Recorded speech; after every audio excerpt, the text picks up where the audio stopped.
Hello friends, welcome back to our channel. Friends, ఈరోజు అయితే మనకు ICF integral coach factory ministry of railways నుండి మనకు నోటిఫికేషన్ అయితే రావడం జరిగింది కదా.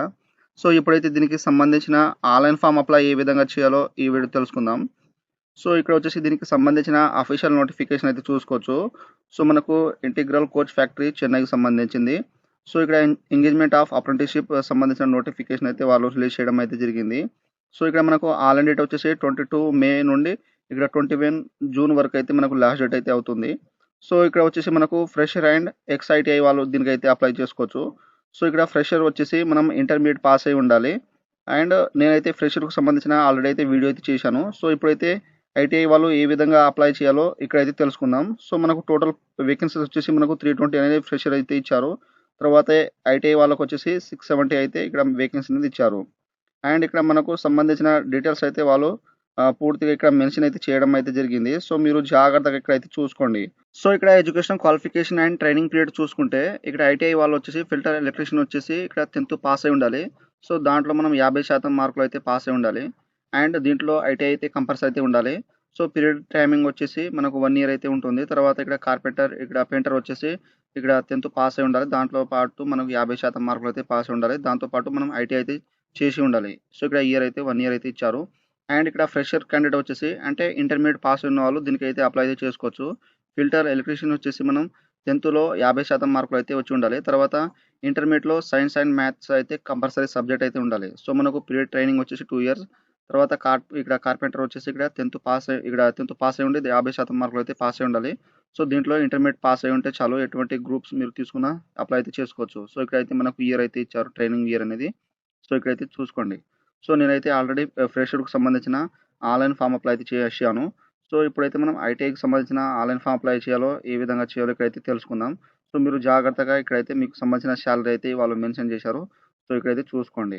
సో ఇప్పుడైతే మనం ఐసీఎఫ్‌కు సంబంధించిన ఆన్లైన్ ఫామ్ అప్లై ఏ విధంగా చేయాలో ఈ వీడియో తెలుసుకుందాం. ఫ్రెండ్స్, ఇక్కడ వచ్చేసి ఐసీఎఫ్ ఇంటిగ్రల్ కోచ్ ఫ్యాక్టరీకి సంబంధించిన అఫీషియల్ ఆన్లైన్ వెబ్సైట్ అయితే ఈ విధంగా అయితే వస్తుంది. ఈ యొక్క వెబ్సైట్ లింక్ అనేది మీకు డిస్క్రిప్షన్‌లో అయితే ఇచ్చేస్తాను. సో డైరెక్ట్‌గా ఈ విధంగా వచ్చేసిన తర్వాత ఇక్కడ ఫిల్ ద ఆన్లైన్ అప్లికేషన్ ఉన్నాయి కదా. సో దీని మీద క్లిక్ చేసేయండి. ఇచ్చేస్తే మనకు నెక్స్ట్ ఈ విధంగా అయితే ఓపెన్ అవుతుంది. సో ఇక్కడ ఎక్స్ఐటిఐ ఉంటుంది. తర్వాత ఫ్రెషర్ అయితే ఉంటుంది. సో ఫ్రెషర్‌కు సంబంధించిన నేను ఆల్రెడీ అయితే అప్లికేషన్ అయితే చేశాను. సో ఫ్రెషర్ వచ్చేసి ఇంటర్మీడియేట్ అయితే కంపల్సరీ అయితే పాస్ అయి ఉండాలి. ఓన్లీ ఇంటర్మీడియేట్ అయితే కంపల్సరీ 10th అండ్ ఇంటర్మీడియేట్ అయితే పాస్ అయి ఉంటే మీరు ఫ్రెషర్‌గా దీనికైతే అప్లై చేసుకోవచ్చు. సో నేను ఆల్రెడీ అయితే వీడియో అయితే చేశాను.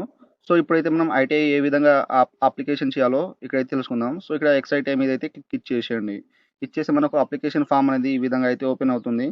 సో ఇక్కడ వచ్చేసి మీ యొక్క నేమ్ అనేది ఎస్ఎస్‌సి మార్క్స్ మెమోలో ఏ విధంగా ఉన్నదో ఆ విధంగా ఎంటర్ అయితే చేసేయండి. తర్వాత మీ యొక్క ఫాదర్ నేమ్ ఇచ్చేసేయండి. తర్వాత ఇక్కడ మీ యొక్క మదర్ నేమ్ ఎస్ఎస్‌సి మార్క్స్ మెమోలో ఏ విధంగా ఉన్నదో ఆ విధంగా ఇచ్చేసేయండి. తర్వాత whether father railway employee. So మీరు మీకు సంబంధించిన ఫాదర్ రైల్వే ఎంప్లాయీ ఉంటే ఇక్కడైతే యెస్ చేయండి. లేకపోతే నో మీద అయితే క్లిక్ ఇచ్చేసేయండి. తర్వాత ఇక్కడ వచ్చేసి తమిళనాడు ఇక్కడ ఎంప్లాయీ ఎక్స్‌చేంజ్ ఉంటే ఇక్కడైతే యెస్ చేయండి. లేకపోతే నో మీద అయితే క్లిక్ ఇచ్చేసేయండి. ఆ తర్వాత ఇక్కడ వచ్చేసి కమ్యూనిటీ మీ యొక్క క్యాస్ట్ అనేది సెలెక్ట్ చేసుకోండి. సో ఇక్కడ అన్రిజర్వ్డ్ కేటగిరీ ఓబీసీ వాళ్ళకైతే ₹100 అనేది ఫీజు ఉంటుంది. సో ఎస్సీ, ఎస్టీ వాళ్ళకైతే ఎటువంటి ఫీజు అయితే ఉండదు. సో మీ కేటగిరీ అనేది సెలెక్ట్ చేసుకోండి. తర్వాత ఇక్కడ వచ్చేసి మీ యొక్క డేట్ ఆఫ్ బర్త్. సో దీని మీద క్లిక్ చేస్తే ఈ విధంగా అయితే ఓపెన్ అవుతుంది. సో ఇక్కడ వచ్చేసి మీ యొక్క ఇయర్ అయితే దీంట్లో అయితే సెలెక్ట్ చేసుకోండి. సో ఈ విధంగా మీ యొక్క ఇయర్ అయితే సైడ్‌కి స్క్రోల్ చేస్తా అంటే ఈ విధంగా వస్తాయి. తర్వాత దీంట్లో మీ యొక్క మంత్ అనేది సెలెక్ట్ చేసుకోండి. తర్వాత ఇక్కడ అయితే మీ యొక్క డేట్ అనేది సెలెక్ట్ చేసుకున్న తర్వాత ఇక్కడ ఈ విధంగా అయితే వచ్చేస్తుంది. సో వచ్చేసిన తర్వాత నెక్స్ట్ వచ్చేసి మీకు ఆధార్ కార్డ్ ఉంటే ఇక్కడ ఆధార్ కార్డ్ నెంబర్ అయితే ఇచ్చేసేయండి. తర్వాత నెక్స్ట్ వచ్చేసి మీ యొక్క పాన్ కార్డ్ ఉంటే ఇక్కడ పాన్ కార్డ్ నెంబర్ అయితే ఇక్కడ మెన్షన్ చేసేయండి. అండ్ నెక్స్ట్ వచ్చేసి ఇక్కడ ఐడెంటిఫికేషన్ మార్క్ 1. సో మీ యొక్క బాడీ పైన పుట్టుమచ్చలు ఉంటాయి కదా. సో అదైతే ఇచ్చేసేయండి. తర్వాత ఐడెంటిఫికేషన్ మార్క్ 2. సో మీకు ఎస్ఎస్‌సి మార్క్స్ మెమోలో ఏ విధంగా ఉన్నదో సేమ్ యాజ్ ఇట్ ఈస్‌గా ఇక్కడ మార్క్ 1, మార్క్ 2 అనేది ఇచ్చేసేయండి. సో ఇచ్చేసిన తర్వాత నెక్స్ట్ వచ్చేసి ఇక్కడైతే నేషనాలిటీ వచ్చేసి ఇండియన్ అయితే సెలెక్ట్ అయితే చేసుకోండి. సెలెక్ట్ చేసుకున్న తర్వాత నెక్స్ట్ వచ్చేసి ఇక్కడైతే మీరు ఫిజికల్ ఛాలెంజ్డ్ ఉంటే ఇక్కడైతే యెస్ చేసేయండి. లేకపోతే సింపుల్‌గా నో మీద అయితే క్లిక్ ఇచ్చేసేయండి. ఆ తర్వాత ఇక్కడ వచ్చేసి మీరు జెండర్. సో మీరు మేలా, ఫీమేలా దీంట్లో అయితే సెలెక్ట్ అయితే చేసుకోండి. సెలెక్ట్ చేసుకున్న తర్వాత ఇక్కడ వచ్చేసి మనం సంబంధించిన మన యొక్క పాస్‌పోర్ట్ సైజ్ ఫోటో అయితే అప్‌లోడ్ చేయాలి. సో మనకు జేపీజీ ఫార్మాట్‌లో అయితే ఉండాలి. సో మనకు 2 నుండి 200 కేబీస్ మధ్యలో అయితే ఉండాలి. సో ఇక్కడ చూస్ ఫైల్ మీద క్లిక్ చేస్తే సో ఈ విధంగా అయితే ఓపెన్ అవుతుంది. ఓపెన్ అయిన తర్వాత మీ యొక్క ఫోటో అనేది ఇక్కడైతే అప్‌లోడ్ అయితే చేసేయండి. సో ఈ విధంగా క్లిక్ ఇచ్చేసిన తర్వాత అప్‌లోడ్ అయిపోతుంది. సో ఈ విధంగా వచ్చేసిన తర్వాత ఆఫ్టర్ సెలెక్టింగ్ ఫోటో ఫైల్ ఉన్నాయి కదా, click here to upload. So దీని మీద క్లిక్ చేస్తే మనకు ఫోటో అనేది ఈ విధంగా అయితే అప్‌లోడ్ అయిపోతుంది. సో ఇక్కడ దీని మీద క్లిక్ చేస్తే మనకు ఇక్కడైతే వస్తుందన్నమాట. ఫ్రెండ్స్ మనకు ఫోటో అప్లోడ్ అయిపోయిన తర్వాత ఇక్కడ నెక్స్ట్ ఆప్షన్ ఉంది కదా! సో దీని మీద క్లిక్ చేసేయండి. ఇచ్చేస్తే మనకు కాంటాక్ట్ ఇన్ఫర్మేషన్ అయితే వస్తాయి. సో ఇక్కడ వచ్చేసి మీ యొక్క పిన్ కోడ్ అయితే ఇచ్చేసేయండి. డిస్ట్రిక్ట్ పిన్ కోడ్ అనేది. సో ఇక్కడ డిస్ట్రిక్ట్ పిన్ కోడ్ ఇచ్చేసిన తర్వాత ఇక్కడ కమ్యూనికేషన్ అడ్రస్ అయితే ఇవ్వాలి. సో ఇక్కడైతే మీ యొక్క ఫస్ట్ ఆఫ్ ఆల్ మీ యొక్క ఇంటి నెంబర్ అయితే ఇచ్చేసేయండి. తర్వాత మీ యొక్క ఊరి పేరు, తర్వాత మీ యొక్క విలేజ్ నేమ్, తర్వాత మీకు సంబంధించిన ఆధార్ కార్డ్‌లో ఏ విధంగా ఉన్నదో ఆ విధంగా అయితే ఇక్కడ సెకండ్ అడ్రస్‌లో కూడా సేమ్ యాజ్ ఇట్ ఈస్‌గా ఇచ్చేసేయండి. సో ఇక్కడ సిటీ ఆటోమేటిక్‌గా వచ్చేస్తుంది. డిస్ట్రిక్ట్ ఆటోమేటిక్‌గా వచ్చేస్తుంది. స్టేట్ కూడా ఆటోమేటిక్‌గా వచ్చేస్తుంది. అండ్ ఇక్కడ వచ్చేసి మీ యొక్క మొబైల్ నంబర్ అయితే ఇక్కడ ఎంటర్ చేసేయండి. తర్వాత మీ యొక్క ఈమెయిల్ అడ్రస్ అనేది ఇక్కడైతే ఎంటర్ చేసిన తర్వాత ఇక్కడ నెక్స్ట్ మీదైతే క్లిక్ ఇచ్చేసేయండి. సో ఇచ్చేసిన తర్వాత నెక్స్ట్ వచ్చేసి ఇక్కడ పీడబ్ల్యూడీ క్యాండిడేట్ అయితే వస్తుందన్నమాట. సో ఇక్కడ మీరు పీడబ్ల్యూడీ క్యాండిడేట్ ఇక్కడ ఉంటే ఇక్కడ టైప్ అనేది దీంట్లో అయితే సెలెక్ట్ చేసుకోండి. ఒకవేళ లేకపోతే ఇక్కడ నాట్ అప్లికేబుల్ మీద అయితే క్లిక్ ఇచ్చేసేయండి. ఆ తర్వాత ఇక్కడ నెక్స్ట్ ఆప్షన్ ఉంది కదా! సో దీని మీద క్లిక్ చేసేయండి. ఇచ్చేస్తే మనకు క్వాలిఫికేషన్ డీటెయిల్స్ అయితే వస్తాయి. సో ఇక్కడ ఫస్ట్ ఆఫ్ ఆల్ వచ్చేసి మీకు సంబంధించిన ఇక్కడైతే 10థ్‌కి సంబంధించిన ఎగ్జామ్ ఇక్కడైతే ఎస్ఎస్సీఎల్ అనేది సెలెక్ట్ చేసుకోండి. లేకపోతే మ్యాట్రిక్ ఉంటే మ్యాట్రిక్ అనేది సెలెక్ట్ అయితే చేసుకోండి. తర్వాత ఇక్కడ వచ్చేసి మీ యొక్క సర్టిఫికేట్ నెంబర్ అయితే దీంట్లో మెన్షన్ చేసేయండి. తర్వాత మీరు 10థ్ అయితే ఎప్పుడు పాసింగ్ అయ్యారో ఆ యొక్క ఇయర్ అయితే దీంట్లో మెన్షన్ అయితే చేసేయండి. తర్వాత మీకు ఎన్ని మార్క్స్ వచ్చినాయో అన్ని మార్క్స్ అనేది ఇక్కడైతే మెన్షన్ అయితే చేసేయండి. తర్వాత ఇక్కడైతే మాక్సిమం మార్క్స్ అనేది దీంట్లో అయితే సెలెక్ట్ అయితే చేసుకోండి. సెలెక్ట్ చేసుకున్న తర్వాత ఇక్కడైతే గ్రేడ్ పాయింట్ ఉంటే ఇచ్చేసేయండి. లేకపోతే అవసరం లేదు. తర్వాత ఇక్కడ పర్సెంటేజ్ అనేది ఆటోమేటిక్‌గా అనేది ఇక్కడైతే వచ్చేస్తుంది.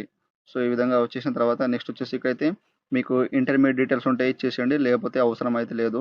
ఆ తర్వాత ఇక్కడైతే apply for programming and system administration assistant సంబంధించిన సర్టిఫికేట్ ఉంటే ఇక్కడైతే యెస్ అయితే చేయండి. సో చేస్తే దానికి సంబంధించిన సర్టిఫికేట్ అయితే ఇక్కడైతే మెన్షన్ అయితే చేసేయండి నంబర్ అయితే. ఇక్కడైతే మనకు నోటిఫికేషన్‌లో మెన్షన్ అయితే చేశారు. సో ఇక్కడ ప్రోగ్రామింగ్ అండ్ సిస్టమ్ ఇక్కడ అడ్మిషన్ అసిస్టెంట్ అని. సో 10థ్ పాస్ అయి ఉండాలి. సో ఇక్కడ మీకు ఐటీఐ ఇక్కడ మనకు ఇక్కడ computer operator and programming assistant సంబంధించిన సర్టిఫికేట్ ఉంటే మీరు ఐటీఐకి సంబంధించిన డీటెయిల్స్ అయితే ఇవ్వడం అయితే అవసరం లేదు. సో ఆ యొక్క సర్టిఫికేట్ ఉంటే ఇక్కడైతే యెస్ చేసి దానికి సంబంధించిన నెంబర్ అయితే ఇచ్చేసేయండి. ఒకవేళ లేకపోతే ఇక్కడ సింపుల్‌గా నో మీద అయితే క్లిక్ ఇచ్చేసి మీకు సంబంధించిన ఇక్కడ ఐటీఐ ట్రేడ్ పాస్‌వర్డ్ సంబంధించిన ఇక్కడైతే ఇక్కడ మీరు ఏ ట్రేడ్‌లో అయితే పాస్ అయ్యారో ఆ యొక్క ట్రేడ్ అనేది దీంట్లో అయితే సెలెక్ట్ చేసుకోండి. తర్వాత మీకు ఇక్కడ ఐటీఐలో పర్సెంటేజ్ ఎన్ని వచ్చినాయో అన్ని పర్సెంటేజ్ అనేది దీంట్లో అయితే మెన్షన్ అనేది చేసేయండి. చేసిన తర్వాత ఇక్కడైతే మీ యొక్క ఐటీఐ సర్టిఫికేట్ నెంబర్ అయితే ఇచ్చేసేయండి. సో ఇచ్చేసిన తర్వాత ఇక్కడ నెక్స్ట్ ఆప్షన్ ఉంది కదా! సో ఇక్కడ నెక్స్ట్ ఆప్షన్ క్లిక్ చేసే ముందు ఇక్కడైతే మనకు higher qualification like degree so diploma or not eligible to అని ఈ విధంగా అయితే ఉంటుంది. సో ఇక్కడ వచ్చేసి మనకు డిగ్రీ అండ్ డిప్లొమా ఉన్న వాళ్ళు దీనికైతే అప్లై అయితే చేయలేరు. ఎందుకంటే వాళ్ళు ఎలిజిబుల్ అయితే కారు. సో ఈ విధంగా మీరు క్వాలిఫికేషన్ యాడ్ చేసుకున్న తర్వాత ఇక్కడైతే నెక్స్ట్ ఆప్షన్ మీద అయితే క్లిక్ ఇచ్చేసేయండి. ఆ తర్వాత మనకు లాస్ట్ స్టెప్ వచ్చేసి ఇక్కడ ప్రొసీడ్ టు ఓటీపీ ఉంది కదా! సో దీంట్లో వచ్చేసి డిక్లరేషన్ అయితే చేసుకోండి. చేసుకున్న తర్వాత ఇక్కడ వచ్చేసి మనకు క్లిక్ హియర్ ఫర్ ఓటీపీ ఉంది కదా! సో ఓటీపీ మీద క్లిక్ చేస్తే మనకు ఓటీపీ వస్తుంది. ఆ యొక్క ఓటీపీ అనేది ఇక్కడ ఎంటర్ చేసి ఇక్కడైతే ఎంటర్ ఓటీపీ గివెన్ బిలో ఉంది కదా! సో ఈ యొక్క ఓటీపీ అనేది దీంట్లో అయితే ఎంటర్ చేసిన తర్వాత ఇక్కడ మనకు ఆప్షన్స్ అయితే వస్తుంది. సో ఆప్షన్ మీద అయితే క్లిక్ ఇచ్చేసేయండి. ఫ్రెండ్స్ మనం ఫార్మ్ సబ్మిట్ చేసిన తర్వాత మనకు అప్లికేషన్ నంబర్ అయితే వస్తుంది. సో ఆ తర్వాత మనకు డాష్‌బోర్డ్ అయితే ఆటోమేటిక్‌గా ఈ విధంగా వచ్చేసిన తర్వాత మీరు అన్‌రిజర్వ్డ్ కేటగిరీ ఓబీసీ క్యాండిడేట్ ఉంటే సో మేల్ క్యాండిడేట్ ఉంటే ఇక్కడైతే మనం ఫీ అయితే పేమెంట్ అయితే చేయాలన్నమాట. సో రూ. 100 అనేది ఉంటుంది. సో ఇక్కడ ప్రొసీడ్ టు పేమెంట్ గేట్‌వే మీద క్లిక్ చేస్తే మనకు ఇక్కడ ఈ విధంగా అయితే లాగిన్ అయితే చూపెడుతుంది. సో మీ యొక్క రిజిస్ట్రేషన్ ఐడీ అయితే ఇచ్చేసేయండి. తర్వాత మీ యొక్క డేట్ ఆఫ్ బర్త్ అనేది ఇచ్చేసేయండి. సో మనకు డేట్ ఆఫ్ బర్త్ ఏ విధంగా ఉండాలంటే ఈ విధంగా అయితే ఉండాలని ఇక్కడ మెన్షన్ చేశారు. సో ఇక్కడ ఎంటర్ చేసిన తర్వాత వాలిడేట్ ఇక్కడ ప్రొసీడ్ మీద క్లిక్ చేస్తే మనకు పేమెంట్ అనేది తీసుకోబోతుంది. సో ఈ విధంగా మీరు పేమెంట్ అయిపోయిన తర్వాత నెక్స్ట్ వచ్చేసి ఇక్కడైతే మనకు click here to print acknowledgement ఉంది కదా! సో మీరు unreserved category OBC and SC, ST వాళ్ళకైతే ఎటువంటి ఫీజు ఉండదు కదా! సో ఇక్కడ అన్‌రిజర్వ్డ్ కేటగిరీ ఓబీసీ మీరు ఫీ పేమెంట్ అయిపోయిన తర్వాత డైరెక్ట్‌గా వచ్చేసి క్లిక్ హియర్ టు ప్రింట్ ఇక్కడ అక్నాలెడ్జ్‌మెంట్ ఉంది కదా! సో దీని మీద క్లిక్ చేసేయండి. సో ఇచ్చేస్తే మనకు నెక్స్ట్ లాగిన్ పేజ్ అనేది సేమ్ యాజ్ ఇట్ ఈజ్ అనేది అడుగుతుంది. సో ఇక్కడ వచ్చేసి మీ యొక్క రిజిస్ట్రేషన్ ఐడీ తర్వాత మీ యొక్క పాస్వర్డ్ అయితే ఇక్కడ డేట్ ఆఫ్ బర్త్ అనేది ఇచ్చేసేయండి. డే, మంత్, ఇయర్ ఫార్మాట్‌లో ఇక్కడైతే చూపెట్టిర్రు ఎగ్జాంపుల్. సో ఇది చూసి మీరు ఇక్కడైతే మీకు సంబంధించిన డేట్ ఆఫ్ బర్త్ ఇక్కడ ఎంటర్ చేసి ఇక్కడ validate and proceed to print ఉన్నాయి కదా! సో దీని మీద క్లిక్ చేసేయండి. ఫ్రెండ్స్ మనం లాగిన్ చేసిన తర్వాత ఈ విధంగా మనకు అక్నాలెడ్జ్‌మెంట్ అనేది వచ్చేస్తుంది. సో దీని మీద క్లిక్ చేసేయండి. ఇచ్చేస్తే మనకు అప్లికేషన్ ఫార్మ్ ప్రింట్ అనేది ఈ విధంగా అయితే వచ్చేస్తుంది. సో ఇప్పటివరకు అయితే మనం ఎన్ని డీటెయిల్స్ అయితే ఎంటర్ చేసినామో మన యొక్క అప్లికేషన్ ఫామ్‌లో అన్ని డీటెయిల్స్ అయితే వస్తాయన్నమాట.